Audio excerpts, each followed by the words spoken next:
Title: The Gasping Garbage. The characters are Gabby, Drake, and Nell.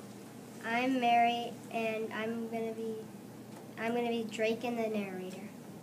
Hi, I'm Charlotte, and I'm going to be playing Nell and Gabby. I wonder what is in that gasping garbage can. We should go back into our lab and check our analysis.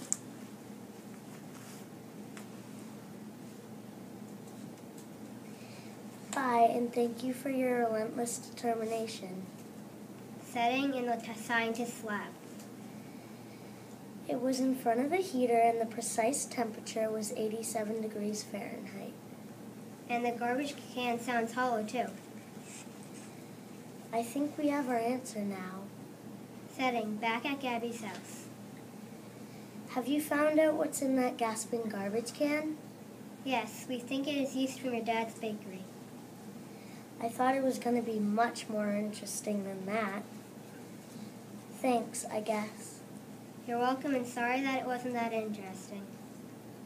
Here's our identity card, and call us if you need us again. Later that afternoon, Drake wrote in his science lab notebook, and he wrote, "Monster analysis a success. Hypothesis correct. Received 2 prize loaves of bread, extra nuts, and extra raisins. As payment, rating on the delicious scale 10, paid in full," and slapped his notebook shut like a real scientist does.